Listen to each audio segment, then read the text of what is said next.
الحمد لله رب العالمين والصلاة والسلام على سيد المرسلين أشهد أن لا إله إلا الله وحده لا شريك له وأشهد أن سيدنا محمدا عبده ورسوله الله أكبر الله أكبر الله أكبر الله أكبر الله أكبر الله أكبر الله أكبر كبيرا والحمد لله كثيرا وسبحان الله بكرة وأصيلا. Dear brothers and sisters, we are in the blessed days of Eid al-Adha. And this is our greatest day of the year. And the Eid comes just like the other Eid. It comes after a great act of worship. And this one comes after Hajj, doing the pilgrimage, which is one of Islam's 5 pillars.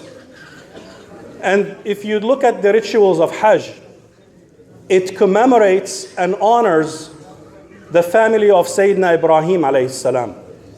From, going from Safa to Marwa, and doing all of the, the rituals that we go through.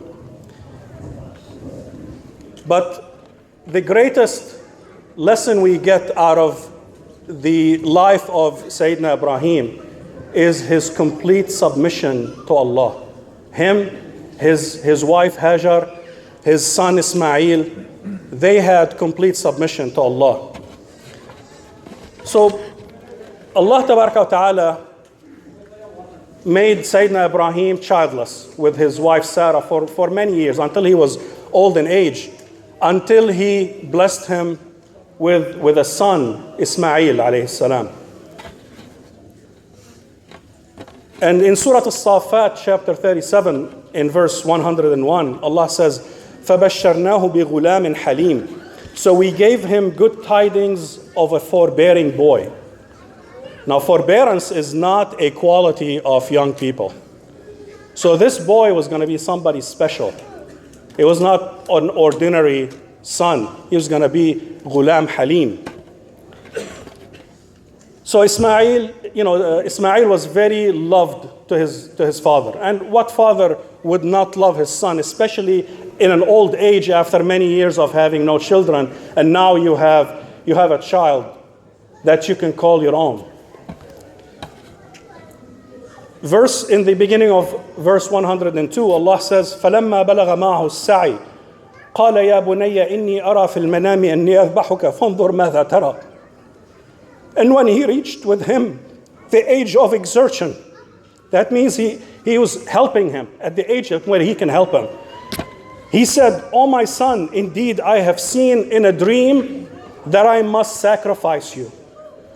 So see what you think." Now, the vision of prophets is an order from Allah. So none of us can claim that. You see something bad in your dreams, that's from shaitan. But for prophets, whenever they see something in their dreams, a vision, that comes as an order from Allah.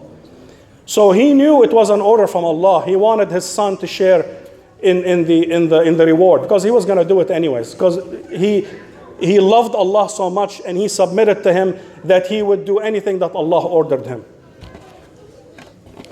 So there is no order that defies logic like sacrificing your own son.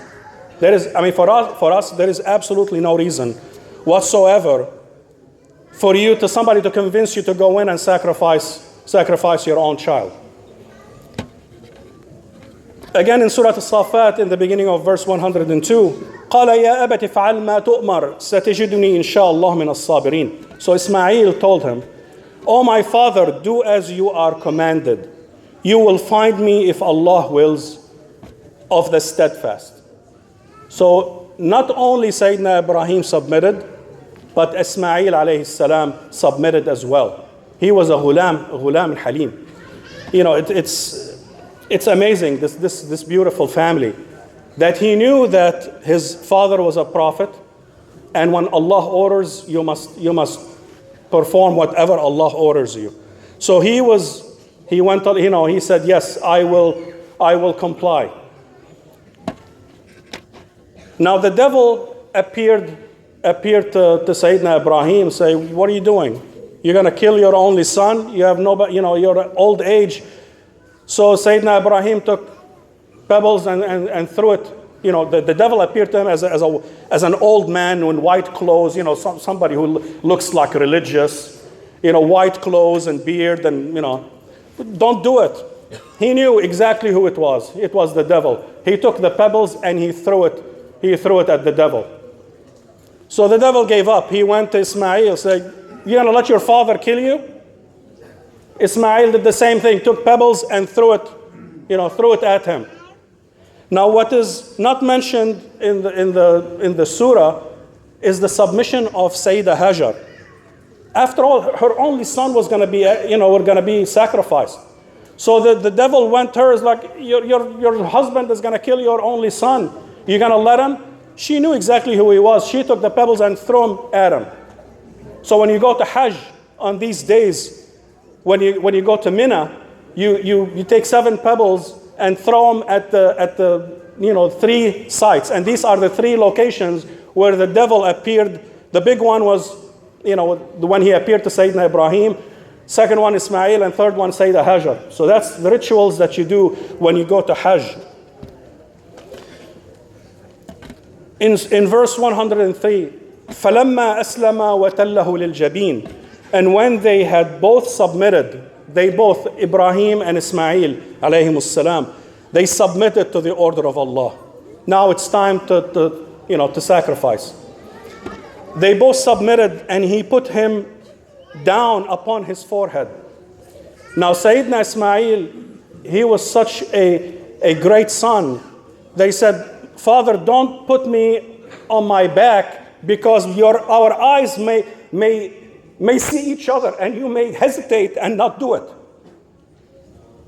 Imagine putting your own son and trying to slaughter him. What kind of a submission is that? He said, "Put me face down so our eyes don't meet." So he put him face down. And then the knife, he was moving that knife, and Ismail said, "Come on, what are you waiting for?" Well, the knife was moving, but Allah Ta'ala did not allow that knife to cut. And that teaches us a lesson in Tawheed, that nothing acts without Allah's permission and will. The fire does not burn by itself. It has no power on of its own. It needs Allah's permission. The knife does not cut except if Allah allows it to cut. That's from Tawheed. So Sayyidina Ibrahim was going through it. He didn't know that Allah was gonna ransom Ismail. They had no idea. They were going through with it. And he was moving the knife would not cut. And Ismail was like, what's going on? وَنَادَيْنَاهُ أَيْ يَا إِبْرَاهِيمُ قَدْ صَدَّقْتَ الرُّؤْيَا إِنَّا كَذَلِكَ نَجْزِي الْمُحْسِنِينَ إِنَّ هَذَا لَهُوَ الْبَلَاءُ الْمُبِينُ. We called them, "Oh Ibrahim, you have fulfilled the vision." Stop. There is no need to continue. You have proven your submission, you and Ismail and Hajar. You've proven your submission to Allah. Indeed, we thus reward the doers of good. Indeed, this was a clear trial. There is no test that's worse than this one. This was the hardest test, and they all passed with flying color, because they knew that Allah Ta'ala will not harm them in any way. If you go back to the beginning, when Sayyidina Ibrahim took Sayyidah Hajar to Mecca, to the area of Mecca, it was a desert. Here's a little bit of water, here's a little bit of dates, and left them in the desert, turned and head back to Jerusalem. And Sayyidah Hajar said, where are you leaving us? And he wouldn't say anything, kept walking, until she said, "Did Allah order you to do that?" He said, "Yes." Then, إِنَّهُ لَيُضَيَّنَا. Allah will not make us lose. And she went back, and we know the rest of that story. But that's the submission of true believers, of this beautiful family. So the complete surrender to Allah was achieved when they actually went through it. They had no idea that Allah would not let the knife cut. They submitted to Allah without knowing the reason or the wisdom behind it. Ya Allah, why do you want me to? He didn't sit there and ask Allah, why do you want me to slaughter, to sacrifice my son? No. He knew that it was clear order from Allah, and that's it. That's all he needed. There was no question. They submitted. So Allah Tabaraka wa Ta'ala did not need Ismail's blood. He did not need his life. All he wanted to see is their submission. And he saw it. And they all passed with flying color. Allah says, وَفَدَيْنَاهُ بِذِبْحٍ عَظِيمٍ وَتَرَكْنَا عَلَيْهِ فِي الْآخِرِينَ. This is again in Surah As-Safat. And we ransomed him with a great sacrifice, a great ram that's been, grazing in heaven. It was a big, huge ram that was ransomed to Ismail alayhi salam. And we left for him favorable mention among later generations. And here we are praising this beautiful family. They submit to Allah and Allah raised their status. So the sacrifice we offer after, the sunnah, we're offering a sacrifice after the Eid prayer. That's where it comes from. It comes from commemorating what Sayyidina Ibrahim did and his submission to Allah. So this story is not just a story. None of the stories in the Quran are a story for themselves. They are a reoccurring model. We all get tested. Whether you recognize it or not, we all continuously get tested. From the time you're an adult till the time you're in the grave. You are tested every day. And you're tested with things you like, things you love, things you're attached to. If they take you away from Allah, Allah will test you. Will you obey Allah or will you follow your desires? We'll be tested with wealth. Maybe too much wealth or less, not enough wealth. We'll be tested with health. We'll be tested with looks. We'll be tested with jobs, loss of job, or you have you may be in a situation where you need money, but the only door that's open is the door to haram. Will you take it or will you say, I'd rather starve to death and not disobey Allah? Those are tests we go through every day, and every single one of us. If you don't like something, Allah's not going to test you with it because you can take it or leave it. He will test you with things you love. So surrender to Allah is to be in complete obedience to His orders, whether we understand the wisdom behind it or not. If we know that this is truly a command from Allah, it's in the Quran or authentic Sunnah, then we have no other recourse than to say, Sami'na wa atana. We hear and we obey. That's there is no, let's debate it. There is no debate. ما كان لمؤمن ولا مؤمنة إذا قضى الله ورسوله أمرا أن يكون لهم الخيارة من أمرهم. When Allah and His Prophet decree a matter, there is no debate. Debate is done. All you have to do is obey and implement. That's our only option. We have no other option. And this story of Sayyidina Ibrahim, it appears in Surah As-Safat. Safat means angels in row. And the theme of the surah is submission to Allah. Allah wants us to submit the submission of angels. Angels submit without needing to know the reason of the command. When Allah says do, they do. They don't question. That's the type of submission. This is what the story of Sayyidina Ibrahim mentioned in this surah, tells us. That when Allah orders, you implement, whether you understand the wisdom behind it or you don't. Understanding, maybe Allah later will give you that understanding, but it's not a required element. Now, people who do not submit, the surah also mentions them. The ones who follow their desires, they don't care about Allah's order, they don't care about halal and haram, they do whatever they want. Allah mentioned them also in Surah As-Safat. Allah says, وَقِفُوهُمْ إِنَّهُمْ مَسْئُولُونَ. And stop them, indeed they are to be questioned on the day of judgment. مَا لَكُمْ لَا تَنَاصَرُونَ. Why don't you, they will be asked, what is wrong with you? Why don't you help each other? On that day, nobody can help anybody. If Allah doesn't cover you with His mercy, nobody can help you.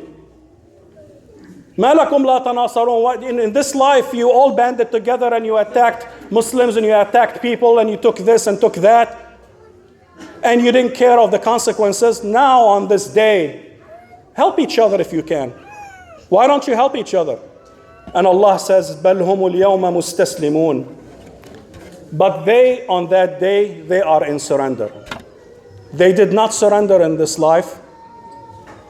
So now they have to surrender in the hereafter with disgrace, with adab, with punishment. And what was the main reason they refused to surrender to Allah? Verse 35 gives us the clue. إِنَّهُمْ كَانُوا إِذَا قِيلَ لَهُمْ لَا إِلَهَ إِلَّا اللَّهُ يَسْتَكْبِرُونَ. Indeed, they, when it was said to them, there is no deity but Allah, means obey Allah, they were arrogant. They didn't want to obey Allah. They wanted to obey whatever they think. No, I think something. That's, you're putting yourself in the same level as Allah Tabaraka Ta'ala, and that's shirk. So some refuse to follow the command, you convince me first, and then I'll do it. No, this is not, we are the servants, Allah is the God. If He says do, we don't question. We don't say, Ya Allah, why don't you, convince me first, and then I'll do it. That is not the level of servitude, al-abd. We are abd. We are a servant, we are a slave to Allah. We don't question. Allah says, we do. And some refuse to follow unless they understand. Well, the fact of the matter is, submission is like iman. It's a matter of time. It's not a matter of if, whether you're going to believe or not, or submit or not. It's a matter of when. You either believe in this life, or you believe at the moment of death. You either submit in this life in honor, or you submit on the day of judgment with humiliation and torment. That's the options. There's no third option. We either submit in this life and obey Allah, or we suffer. And that's from the meaning of La ilaha illallah. That's the manifestation of La ilaha illallah. Ya Allah, I will obey your orders. I will not put anyone above you or beside you. If somebody's order conflict with yours, I will follow yours, Ya Allah. I will not follow the other. That's what La ilaha illallah and being a Muslim is all about. It's not about prayer. It's not about siyam and hajj. These are pillars. How we manifest our Islam is in action. Once Allah and His Prophet decree a matter, case over. All we do is obey. We hear and we obey. And another thing that we do in Eid is we make takbir a lot. Allahu Akbar. Allah has, it's translated as Allah is greater. And that's why we say Allahu Akbar. Akbar is the form, usually Akbar of what? But in Arabic, if it doesn't matter what you put after it, it's not valid, so you drop it. That's why we say Allahu Akbar, not Allahu Akbar min. Whatever you put after it, it's Allah is greater than that. So this is a phrase that we say a lot, and a lot of times we misuse it. Go Allahu Akbar. Is that what that phrase is for? Or going attacking innocent people, you say scream Allahu Akbar and then you go kill people? I mean, is that the manifestation of it? We don't understand what that word, people who do that don't understand what the word Allahu Akbar means. Allahu Akbar is manifested, the true realization of it is in action. You can say it however many times you want. Your action must affirm it, otherwise you don't know the meaning of the word. Swearing by Allah to make a sale, making a lie. Swearing by Allah to make a sale. Now that's what, is really truly Allahu Akbar? Is Allah bigger than this lie that you're inventing to get personal gain? No. Allahu Akbar means you demonstrate it by saying, I will not lie. I don't care if I go broke, I will not lie to make a living. That's what Allahu Akbar means. That's the manifestation of it.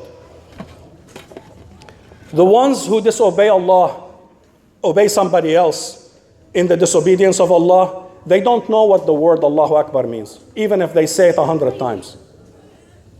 Allahu Akbar means you put Allah first. Whatever Allah wants, that's what you're going to do. You don't care about threats, you don't care about torture, you don't care about money, wealth.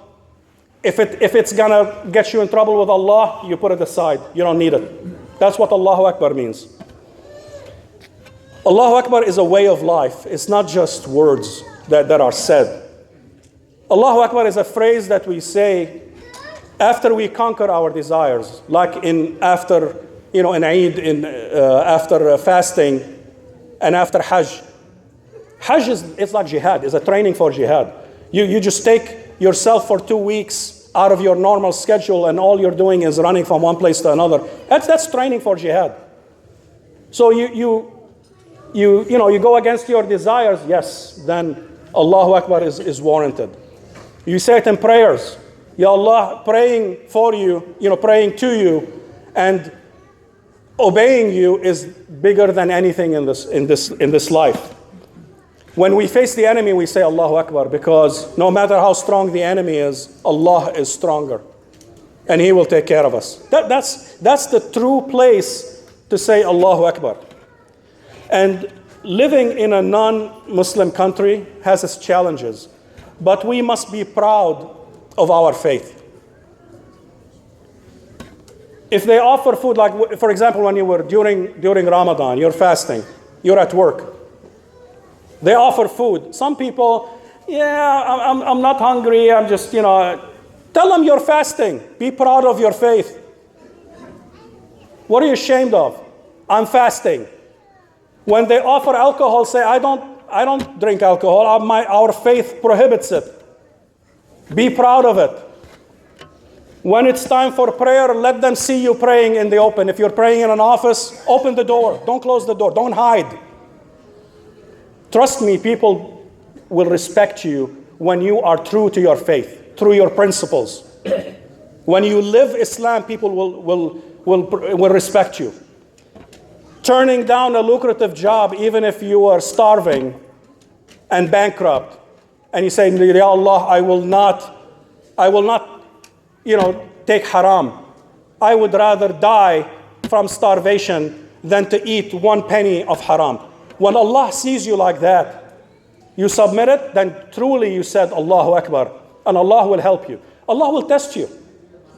All of the doors to the good sometimes are closed, and the only door open is the haram door. And Allah wants to see, are you true to your faith? Are you true to your promise to Allah? Do you know the word Allahu Akbar? When you prove it, Allah will close that door and open other doors for you. And you live long enough, you'll see it. So demonstrating Allahu Akbar in our daily interaction is how we affirm it. Saying Allahu Akbar with our tongue, we say it with our tongue, but we have to understand what it means. The dimensions of it, what that phrase means. We have to fill our heart with it, and we have to prove it with action. Otherwise, it's just talk. And talk is cheap. Doesn't do anything. That's why Allah looks at your heart. What is in the heart? Is Allahu Akbar on your tongue, or is it in your heart? If it's in your heart, it'll come out. But if it's just at your tongue, it has لا تقدم ولا تؤخر. It doesn't do anything. And I'll finish with the story that summarizes this concept. Abdullah bin Umar radiallahu anhuma once wanted to test a young shepherd. They were out. There was a young boy tending sheep. He said, sell me one of those. The sheep were not his. He was just, a hired hand. He said, sell me one of those sheep. He said, I don't own them. They're not mine. He said, go ahead and sell them to me. Take the money. He said, no, they're not mine. Well, tell the owner that they died, or the wolf ate them. The wolf ate it and it's gone. He said, I am in dire need of money. And if I sell it to you and go tell the owner that a wolf ate it, he will believe me. وَلَكِنْ أَيْنَ اللَّهِ. But where is Allah? Where is Allah in this equation? What about Allah? If somebody accepts that excuse from you, what do you do with Allah? Allah knows exactly what you're doing. And that's this little shepherd. He probably doesn't even know how to read or write or know anything. He put his finger right on Allahu Akbar. He said it with his tongue. He filled his heart with it, and his actions affirmed it. أقول قولي هذا واستغفر الله لكم فاستغفروه إنه الغفور الرحيم.